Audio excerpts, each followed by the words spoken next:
Boa noite a todos. O tema da minha monografia é Propriedade Petrofísica de Rocha Carbonática por Ressonância Magnética Nuclear. Eu sou Michele Fortunato e esse trabalho está sob orientação do Dr. Bernardo Coutinho. O que nós veremos então? Os objetivos, a metodologia utilizada, um pouco de rochas carbonáticas, as propriedades petrofísicas, com foco na porosidade, a técnica de ressonância magnética nuclear, uma etapa inicial de prospecção tecnológica e algumas conclusões. Os objetivos desse trabalho foi realizar, na verdade, um levantamento bibliográfico sobre o assunto e fornecer um breve panorama tecnológico da área. Eu usei como metodologia algumas bases de busca, mas principalmente a base Science Direct e também algumas outras bases, mas principalmente a base de patentes da SpaceNet, que é uma base europeia. Bom, sobre rochas carbonáticas. Então, em relação à formação das rochas carbonáticas, o que podemos dizer? Bom, as rochas carbonáticas, elas têm origem autóctone, ou seja, elas são depositadas nos mesmos locais em que elas são formadas, próximos locais que são formadas. A base de formação dessas rochas, considerando tempos geológicos mais recentes, é de base biológica.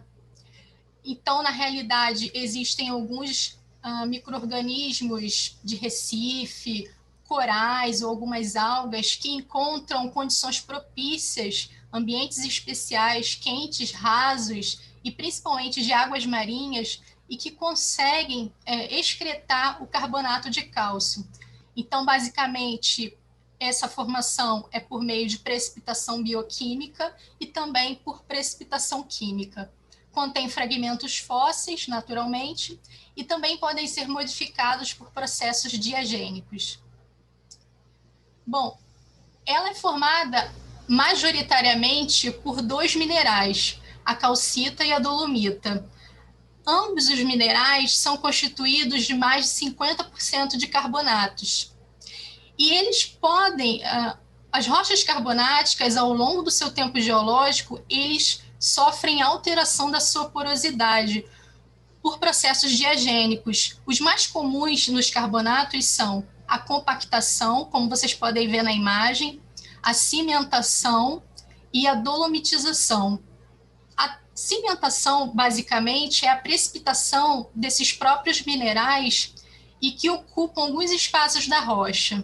A dolomitização é um processo químico, basicamente, em que você tem a substituição de um íon magnésio por um íon cálcio na rede porosa, na rede rochosa. Em relação ao sistema poroso, o que podemos dizer?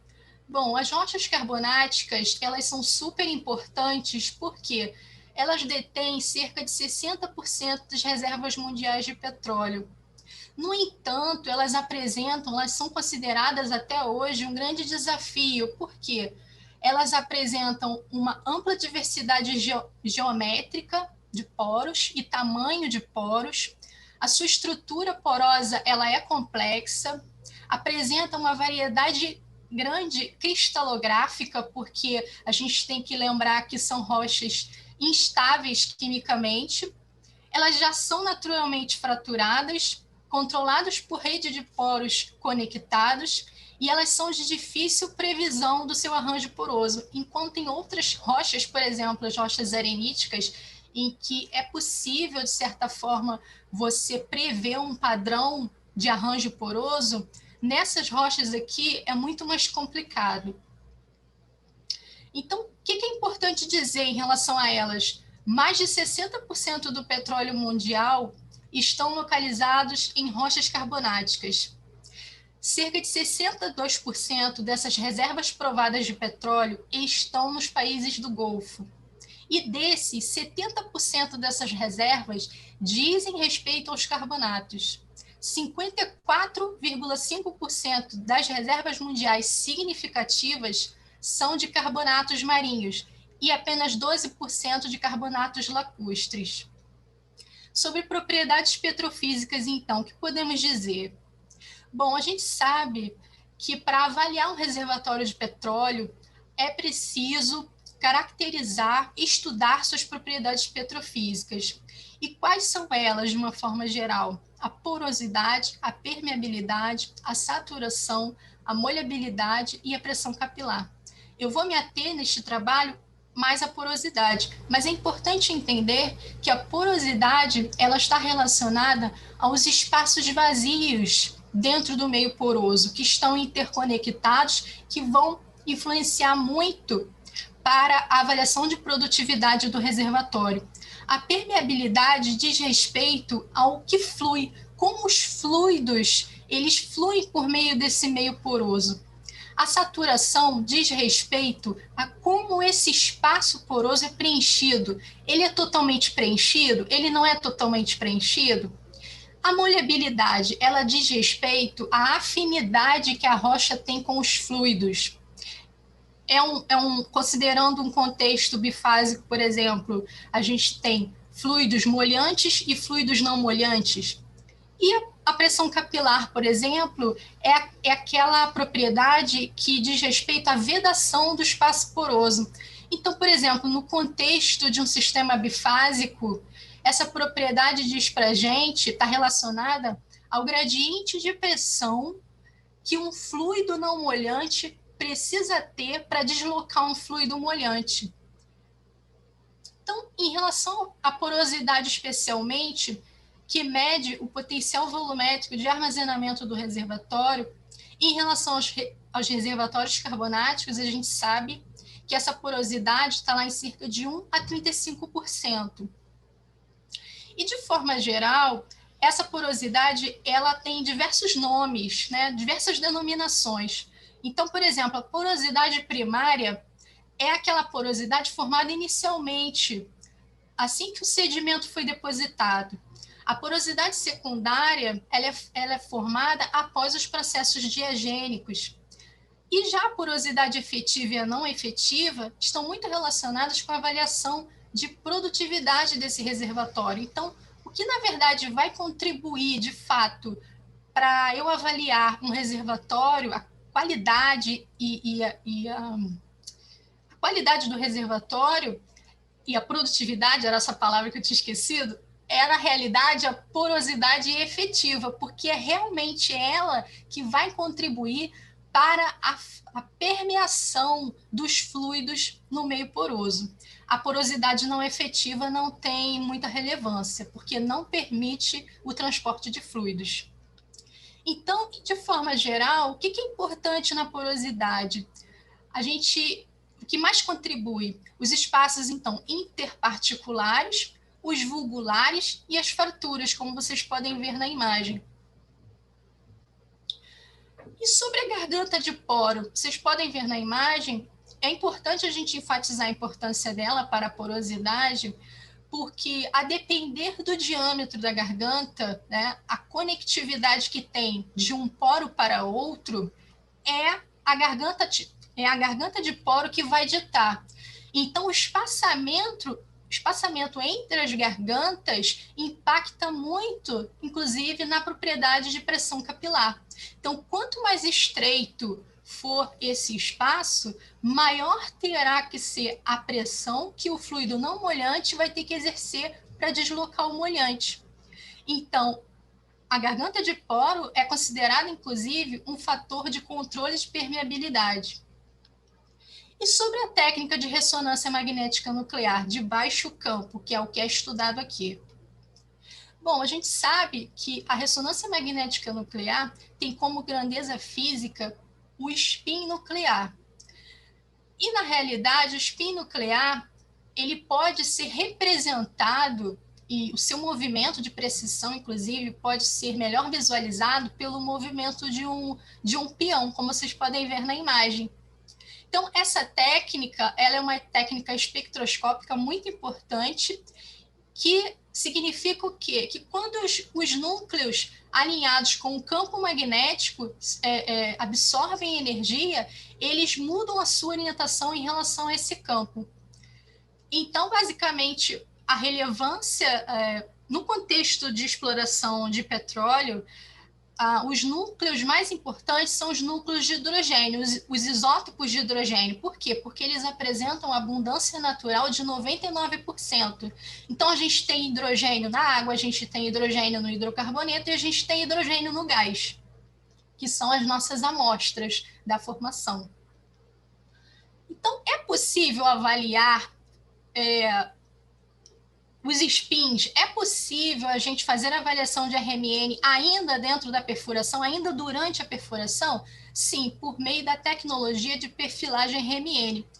Essa tecnologia, ela nos oferece basicamente um equipamento constituído essencialmente de um íon permanente e de um transmissor receptor de radiofrequência. E esse equipamento ele tem a capacidade de gerar na formação uma chamada zona ressonante. O que é essa zona ressonante? É a interação entre dois campos magnéticos.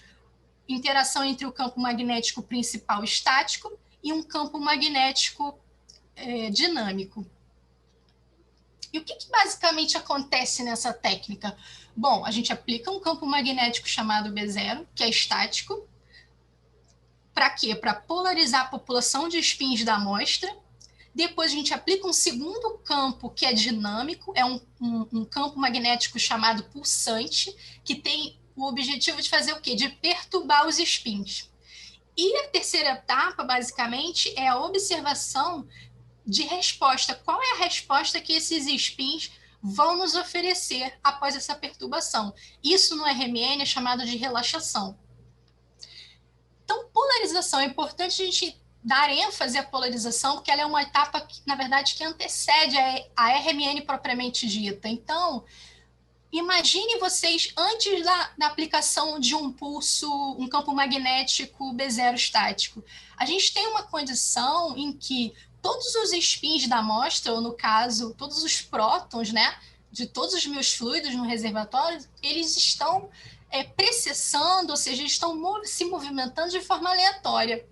Quando eu tenho a primeira aplicação do pulso magnético, o que acontece de início? A gente tem a separação de níveis de energia. Então, alguns spins eles vão se orientar em favor do campo, e tudo que se orienta a favor tem menor energia, e outros spins vão se orientar contra o campo, e tudo que se orienta contra tem maior energia. Moral da história, isso vai gerar, o resultado líquido dessa separação de energia vai gerar um vetor resultante chamado M0. Então, no linguajar da RMN, quais as etapas principais? Então, a gente tem a etapa de polarização, que é o quê? A geração do vetor magnetização. A segunda etapa, então, após polarizar, ou seja, eu alinhei todo mundo com o campo principal. Qual é a segunda etapa? Aplicar um campo pulsante, que é o quê? Com o objetivo de perturbar o sistema. Terceira etapa, relaxação, observar como eles vão responder a essa perturbação. Quarta etapa é detectar o sinal, que no caso aqui será por meio de uma sequência de pulsos chamado trem de eco.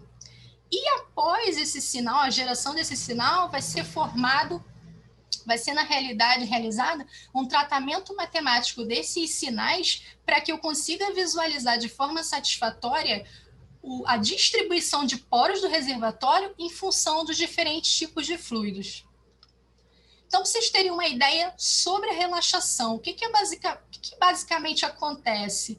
Né? O que é perturbar um sistema de spins? Então, o que a gente está considerando aqui, basicamente, é a medição do tempo T2. O que é a medição do tempo T2? É o tempo de relaxação transversal. Isso em relação ao plano XY. Por que o T2? Porque no contexto da nossa análise aqui de petróleo, a medição do tempo T2 ela é muito mais econômica, tá ok? Então, como se baseia essa pulsação? Então, é aplicado um pulso de 90 graus. Então, como vocês podem ver na imagem, do eixo Z é aplicado um pulso de 90 graus, o sistema relaxa, imediatamente após é aplicado um pulso de 180 graus. Isso faz com que, não sei se vocês observaram na imagem, isso faz com que a gente inverta e refaça a fase dos prótons. Isso para quê? Porque a gente tem uma questão de heterogeneidade do campo magnético. Então, para ultrapassar essa barreira, né, é feita a sequência de pulso, é feita dessa forma. Então, essa sequência de pulso, após você utilizar um pulso de 180 graus, o que é feito? São feitas diversas repetições desse mesmo pulso de 180 ao longo do tempo, até que a gente vai obter, na realidade, uma curva em relação à amplitude, né, de natureza exponencial, que vai nos fornecer os dados de porosidade. Essa técnica é a técnica de sequência de pulso chamada de trem de eco. Trem de eco por causa disso, porque você tem que fazer diversas repetições de geração de eco. E os spins respondem da mesma forma no meio poroso, vocês acham? Ou seja, eles relaxam da mesma forma? O spin do óleo, o spin do gás e o spin da água relaxam da mesma forma? Obviamente que não. Por quê? Como vocês podem observar na imagem, considera ali um spin da ponta ali. É necessário considerar todo o ambiente em torno dele. E a influência que outros núcleos de hidrogênio vão influenciar magneticamente no comportamento dele. Então, o que isso quer dizer para nós? Que dentro dos reservatórios de petróleo, a gente tem, para uma mesma medição T2, diferentes tipos de mecanismos que estão atuantes nesse meio poroso. Então, na realidade, o T2 é um somatório do T2 de relaxação volumétrica, um T2 de relaxação superficial e um T2 de relaxação difusional. Porque a gente tem que pensar que tem spins que estão na fase fluida, tem spins que estão mais aderidos à parede da rocha e tem spins que são responsáveis pela difusão, a movimentação difusional no meio poroso. E aí, depois da geração desse gráfico, né, de amplitude, entendendo que a área abaixo dessa curva já corresponde, já diz para nós, já temos informação sobre a porosidade do reservatório, no entanto, a gente não consegue diferenciar ainda quais são esses fluidos e qual a distribuição de poros, tamanho de poros. Então, o que é feito? É feito um tratamento matemático multi-exponencial para que a gente converta, transforme essa primeira curva na segunda curva. Então, aí a gente tem regiões delimitadas de T2 de cutoff, que é um T2 de corte, né? Então, por meio desse gráfico, dessa representação, a gente consegue ter clareza qual a água realmente está aderida à argila, qual a água está aderida à parede e quais os fluidos estão livres, sejam eles hidrocarbonetos ou água. E sobre prospecção tecnológica, o que podemos dizer? Bom, esse gráfico mostra um histórico de publicação de patentes que utilizaram, né, essa tecnologia no contexto de rochas. Então, a gente observa que desde a década de 60 há um interesse, né, das empresas por essa tecnologia e vem crescendo muito nos últimos anos. Em relação à frequência de publicação dessas patentes, a gente observa que o interesse inicial por essa tecnologia foi para desvendar meios porosos de rochas areníticas, que são as rochas mais, digamos, mais convencionais, né, da área. As rochas carbonáticas, o interesse por depósitos de patente para desvendar meios porosos de rochas carbonáticas, ele só veio lá por volta de 2000. E ainda esse crescimento é um pouco tímido. Em relação às 10 primeiras empresas que são detentoras dessa tecnologia, a gente então tem a Schlumberger, a Petrochina, a Saudi, a Aramco, Chevron. Sobre o quantitativo de patentes por propriedades, né, é importante entender qual o interesse das empresas, como as empresas estão se movimentando a fim de conseguir elucidar esse meio poroso, esse meio que é tão intrigante, que é o das rochas carbonáticas. Então, a gente observa pelo gráfico que o maior número de depósitos de patentes tem sido em relação à aplicação da tecnologia de RMN para desvendar permeabilidade. Em segundo lugar, tá, para desvendar pressão capilar. Em terceiro, porosidade. E em quarto, molhabilidade.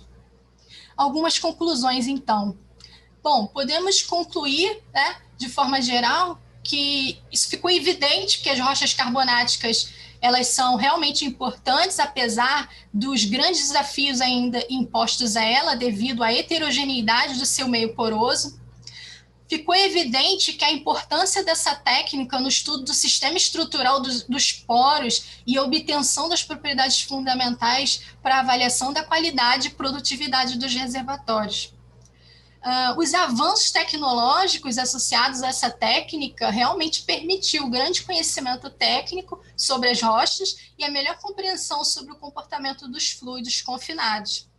E, além disso, ela é uma técnica poderosa. Poderosa em que sentido? Porque em relação a outras técnicas, né, no mercado, a gente sabe que ela tem grande vantagem porque ela é não destrutiva e também é não radioativa. Então, agradeço pela atenção de todos. Muito obrigada.